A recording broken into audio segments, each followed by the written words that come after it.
कि बन के रहेले भाई बेटा लगे नहीं।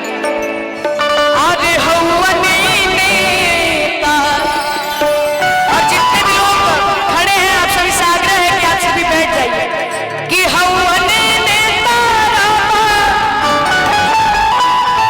कि हौवनी नेता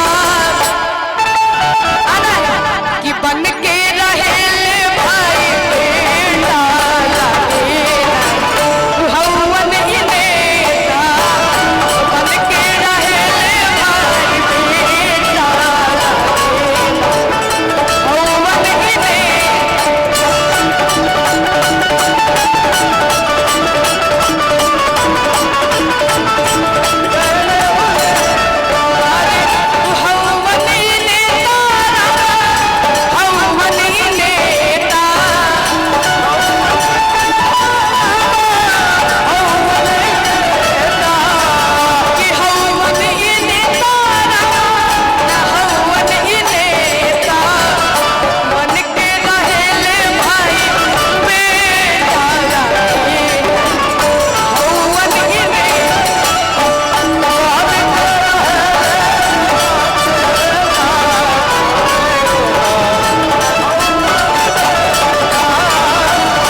बन के रहेले भाई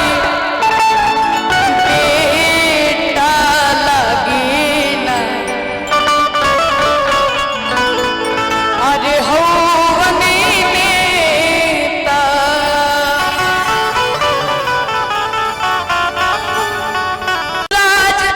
इसे घर घर तक पहुंचाना है बिहार के नौजवानों बिहार के भाई बहनों हमें नया बिहार बनाना है बिहार के नौजवानों हमें नया बिहार बनाना है जनता का सुंदर राज यही है जनता का सुंदर राज यही है जनता का सुंदर राज यही है इसे जन जन तक पहुंचाना है और क्या बिहार के भाई बहनों जनसुराज के झंडे को लहरा के बिहार के नौजवानों हमें नया बिहार बनाना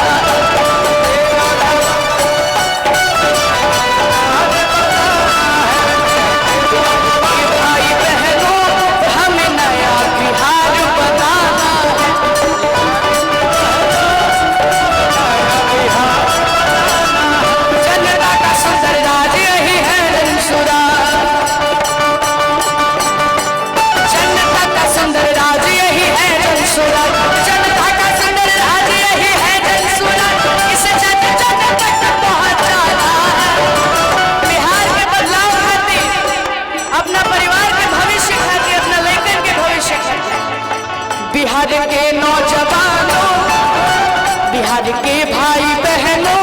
हमें नया बिहार बनाना हमें नया बिहार बनाना नौजवानों हमें नया बिहार बनाना है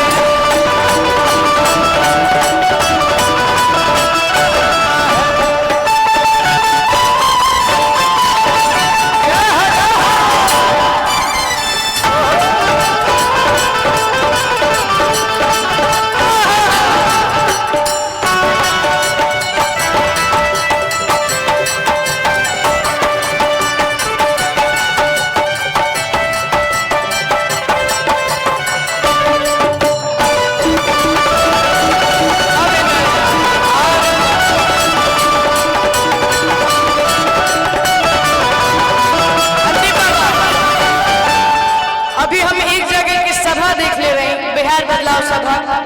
प्रशांत किशोर जी के खूब तेज बारिश होत रहा और पूरा पाके पाके भइल रहे जगह फिर भी खाली पैर आके मंच पे हाँ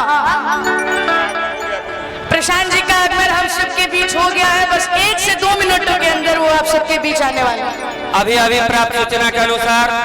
संभावना के पास से और आगे बढ़ गए हैं प्रशांत सर मझौआ बांध बस करीब में बगल में ही है और सर वहां तक पहुंच गए हैं और इस रास्ते को यहाँ जो भीड़ लगी है आप लोग कुर्सी पर बैठ जाइए भाई प्रशांत जी का जो है यहाँ भोजपुर जिला में रहे हैं भोजपुर जिला के अनुशासन से उम्मीद है उनको थोड़ा आप लोग इधर का जो है जगह उधर ले लीजिए और जब प्रशांत सर अभी चंद मिनटों में यहाँ पहुंचेंगे सभी माताएं बहनें और सभी भाई बंधु जो है खड़े होकर के उनको दोनों हाथ उठा करके आशीर्वाद देंगे बस बंझौआ बांध से आगे जो है पद यात्रा करते हुए हजारों हजार की भीड़ के काफिला के साथ प्रशांत सर जो है आगे बढ़ चुके हैं तब तक आप लोग जो है 2-4 मिनट अर्जन जी का जो है प्रस्तुति सुनिए।